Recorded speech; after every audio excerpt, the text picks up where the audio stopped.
Now, before we get into the meat and potatoes of specifically what's going on with layers, it's worth taking a look at the right side of the workspace here in Photoshop and take a look at the area known as panels, and you'll see all kinds of stuff in here, and each one of these is a panel, as indicated by the tab on the panel. Here we have the histogram, we have the swatches, we have color adjustments, we have adjustment layers, we have layer styles, and so on, all the way down. Now, in order to make your workflow go even that much more efficiently, you have to organize these panels in such a way that takes advantage of your ability to get to them easily and moving from one panel to another, because when you're working in layers, you're also going to be working in your history states, you're going to be working in actions, you're going to be working in adjustment layers, and so on. You always want to keep an eye on your histogram. So all of these things are going to work together to comprise your workflow in the manner in which you specifically deem to be most efficient. But for me, let's take a look at the way I organize things, and starting at the top, let's look at the histogram. Okay, we have the histogram there. I always want to be able to take a look at it. If I don't want to look at it right now, you just double click on it and it collapses. If we double click on adjustments, those collapse, and so on.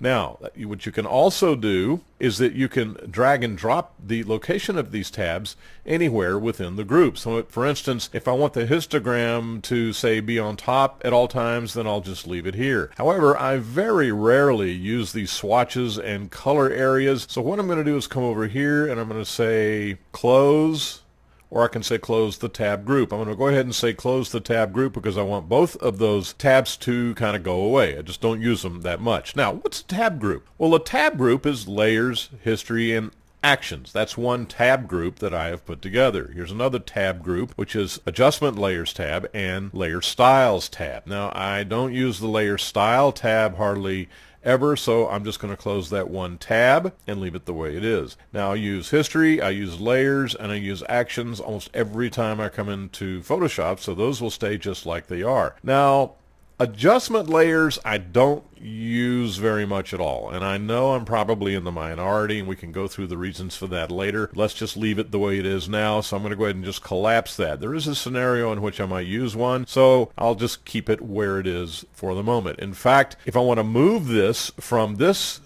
column to this column, all I have to do is left click, drag it over, and let it go, and it becomes an icon item. And of course the drop down name tells you what it is. This is the information tab, and so on. So very quickly, if I want to look at adjustment layers and pick one, I can do it. And now in organizing these still further, what I can do is I can take, let's say, the adjustment layers. You just click on it, left click, hold it down, and drag, and then I can put it back in here and just put it right there. Or I can left click on it, drag it up to this area. Or I can take the histogram and drag it down to this area. So these tabs are mix and match and group any way that you want to group them. And so again, I'm going to return this down here, and now I have the adjustment layers tab. I have the info, which I want to use that on occasion. I have notes, and then I have mini bridge. And mini bridge, of course, is located right here. Now if I want mini bridge, there it is.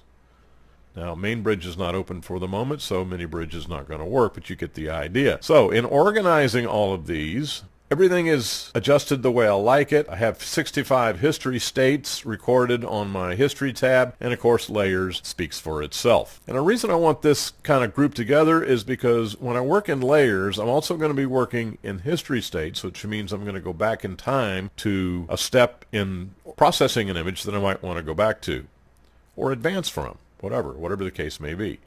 Actions, I always use actions. Always. And so my workflow goes from layers to history to actions, just from one to the next all the time. And so I want these all grouped together. Some of the lesser used tabs I can put right here, but now if I really want the full gamut of what there is to put up there, look at this. All of these are tabs that come over here. So I just know where to go if I want some other tabs. Now for character and paragraph dialog boxes, I don't have those up there because I'm not working in text, so I don't have any reason to have those in there. But if I wanted them, I just come in, click on it, and there they are. And I take this one and I put it right there. I take this one and I put it right here. And that way I have them available for me if I want to use them, but they're not in the way taking up either real estate in the workspace or real estate in the panels area. So There you have a short tutorial on panels and how they work and how you can move them around and how you can organize things for your convenience in Photoshop CS6.